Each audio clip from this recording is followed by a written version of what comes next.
Hi, நான் தான் நம்ம கிட்ஸ் vlogலேருந்து பேசுகிறேன். நம்மளோட சேனலுக்கு ஒரு லைக் பண்ணி சப்ஸ்கிரைப் பண்ணிக்கோங்க. நான் பாப்பாவுக்கு வந்து இதில் நிறைய ஹெல்த் மிக்ஸ் செய்கிறதுலாம் இதில் தான் அப்டேட் பண்ணிகிட்ருக்கேன். ஷார்ட்டாக அப்படியே போட்டிருப்பேன். ஸோ லைக் பண்ணி சப்ஸ்கிரைப் பண்ணிக்கோங்க. இதில் வந்து ஒரு 1.5 அரிசி எடுத்துக்கோங்க ஃபஸ்ட்டு அந்த ஹெல்த் மிக்ஸ் செய்கிறதுக்கு. அதுக்கப்புறம் அதை வந்து நல்லா இந்த மாதிரி ஃப்ரை பண்ணிக்கோங்க.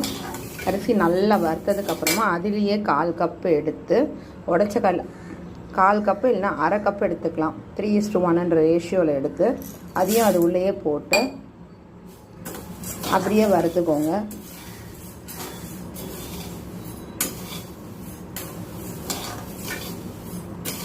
அரிசியும் பார்த்திங்கன்னா நல்லா ப்ரௌன் ஆன பிறகு தான் நான் உடச்ச கடலையை சேர்ப்பேன். ஏன்னா உடச்ச கடலை வந்து ஈஸியாக வந்து ப்ரௌன் ஆகிடும். ஸோ லைட்டாக சூடானாலே போதும் உடச்ச கடலை. அதுக்கப்புறமா நீங்கள் விருப்பப்பட்டீங்கன்னா முந்திரி பாதாம் சேர்த்துக்கலாம். என் பாப்பாவுக்கு இப்போ 7.5 ஆச்சு. ஸோ நான் வந்து ஒரு 4 சேர்த்துக்கிறேன்.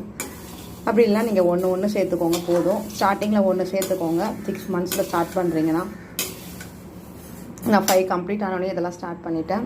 அதுக்கப்புறமா நான் என் பாப்பாவுக்கு எப்போவுமே ஒரு ஏலக்காய் போட்டுருவேன். அதுக்கப்புறமா கொஞ்சோண்டு சீரகம் போடுவேன். அதுக்கப்புறமா கொஞ்சோண்டு ஓமம் போடுவேன். ஓமமும் போட்டுருவேன். ஓமம் போடுவேன் நான். ஓமமும் போட்டேன்னா டைஜஷன்ஸ்க்கு ரொம்ப நல்லது. இதெல்லாம் மிக்ஸ் பண்ணி அரைச்சிங்கன்னா ஒரு வாசனையாகவும் இருக்கும். குழந்தைங்களுக்கு அதுவே பழகிடும். நீங்கள் உப்பெல்லாம் சேர்க்க தேவையில்ல, அப்படியே கொடுங்க. பாப்பா நல்லா சாப்பிடும். அப்படி இல்லைனா ஒரு சிட்டிகை உப்பு நீங்கள் சேர்த்துக்கலாம். 1 வயசுக்குள்ளே உப்பு தான் சேர்க்கக்கூடாது சொல்லுவாங்க. ஆனால் அப்படிலாம் கிடையாது. ஒரே ஒரு அதில் 1/2 உப்பு கண்டிப்பாக நீங்கள் சேர்த்து கொடுக்கலாம். ஒரு சொட்டு அதில் சேர்க்கறதுனால அதில் ஒன்றும் தெரிஞ்சிடாது. ஸோ நான் என்னோடய பாப்பாவுக்கு அந்த மாதிரி தான் கொடுத்துட்ருக்கேன். சுகர் வந்து நான் சேர்க்கறது இல்லை. அப்படியே வேணாலும் நம்ம கருப்பட்டியெல்லாம் சேர்த்து நம்ம வந்து கொடுக்கலாம். இதிலே கருப்பட்டியாக சேர்த்து கொடுக்கலாம். அப்படி இல்லைனா உப்பு ஒரே ஒரு சொட்டு போட்டு கொடுக்கலாம்.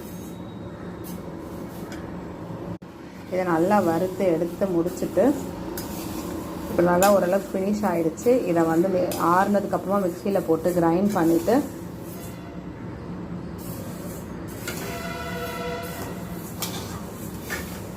நம்ம பிள்ளைங்களுக்கு வந்து இதை வந்து காய்ச்சி கொடுக்கலாம். நான் எப்போவுமே ஈவினிங் இது தான் கொடுப்பேன். ஸோ நீங்களும் ட்ரை பண்ணி பாருங்கள். தேங்க்யூ ஃபார் வாட்சிங். பாய்.